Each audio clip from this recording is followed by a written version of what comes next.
this is Sabina at Cross Keys Crafts with a hopefully quick video today. I'm coming, by the way, from this mess on my craft table. I made 4 cards yesterday, and that's, I think, one of the reasons why I've completely forgot it's Wednesday again when I'm recording this. I won't be posting it today, so this will be up tomorrow on Thursday, because it's Wing It Wednesday again.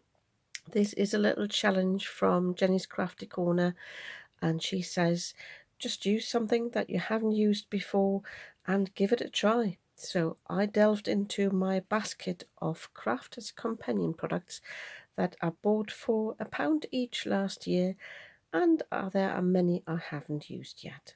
So I've got a few things on the side here for the next few Wednesdays, but this is what I bought. It's a Go Wild stamp and metal die cutting set. It cuts this giraffe, and you make a tag with it, I assume, and you've got a coordinating stamp set here with some nice sentiments, and I assume you stamp the full giraffe on the back and the half giraffe there on the front as if it's looking over the edge. So I'm going to give this a try. I'm going to die cut this first, I think, and then I do some stamping and some colouring. The die doesn't cut all the way through, I could see that, but it does leave a mark here, and that's why I assume they have hidden that with pattern paper. So you can make a bookmark out of this, and I think that's what I will do, and I will put some pattern paper at the bottom. I've already got an idea which one I'm going to use. So I'm now stamping this giraffe on the front and this one on the back. At a later date I will obviously cut this down. Talking of the back, I don't know if the camera picks it up because I've got lots of blemishes on my die cutting plate.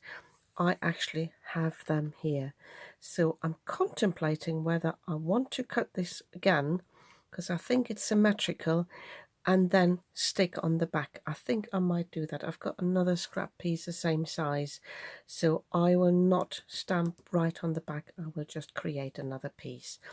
And just for your knowledge, when you get new stamps, give them a little rub or even a clean, because sometimes they've got residue from the production on there, so they don't stamp that well, or stamp them off on some scrap paper. I might do that as well. I will do the stamping and colouring all off camera. I want to keep this video short. I'm just using my VersaFine Onyx Black, and I think I will just use my Zig markers because they are quite bright. If I wanted to use my alcohol markers, I would use some alcohol proof ink, which I have got as well. I've got the archival ink. I'll have a little think off camera. I just wanted to show you this. This die leaves like some sort of embossing, which is fine for the front because that's for the front legs. But I don't want this on the back, so I'm just using my bone folder here, and I'm just pressing this down a little bit and try to get rid of that embossed area. I might not be able to do it completely. I'm going in from the back as well a little bit, but at least I'm trying to smooth it out a little bit. I could, if I wanted to, apply a little bit of water, but then I can't colour this in straight away, so I think I just leave it like that. Can you see it's much smoother now? So it probably won't show once I have stamped on it. I have coloured in my giraffes here. I've also used one of the sentiments. I have decided to keep it as a short bookmark, not too extended, so I'm not adding any pattern paper.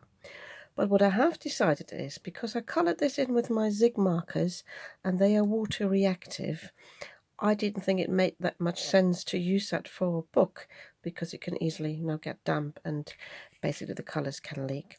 So I'm going to give it a try, putting some of this clear foil, it's like a book foil, over the top and then die cutting it again to basically have it covered.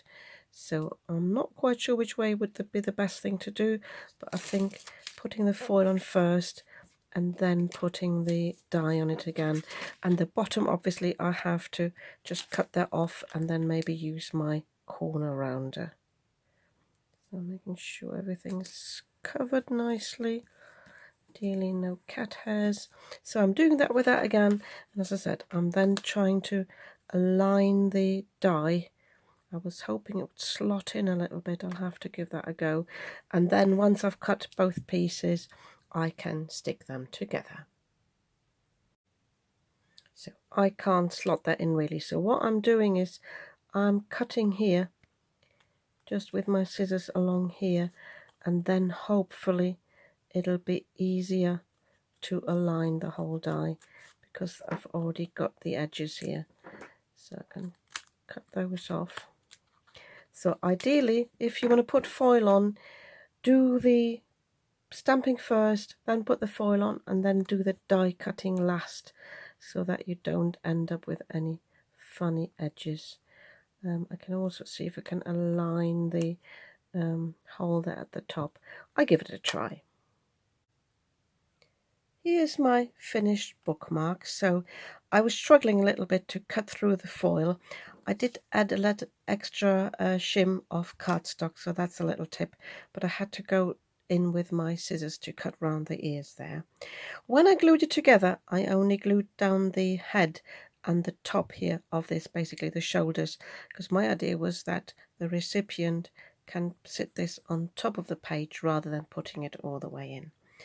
So yeah, I'm sort of pleased with it. I'm glad I used it once, but I'm not going to use it again. It's one of those purchases. I just had a look online what appealed to me. So if you say, oh, this is really great, I really want this, and you live in the UK and you're happy for the postage for me to send this to you, first come first served, send me a message and you can have this. I'm not charging you for the actual product, just for the postage. So I mean, if you're not bothered about the cardboard packaging, this is really tiny and can just be sent in an envelope. So yeah, maybe you get a little bit more joy out of this. But thanks to Jenny for setting this challenge. So go to Jenny's Crafty Corner. You can see the challenge there. It's called hashtag Winged Wednesday. So if you make something on a Wednesday with things you have never used before, put down the hashtag. And yeah, have a look at Jenny's Crafty Corner YouTube channel. She's got lots of great ideas, and I really like this idea, using stuff I haven't used before. And I'll do this again next Wednesday if I don't forget. So take care, and I'll see you again soon with another video.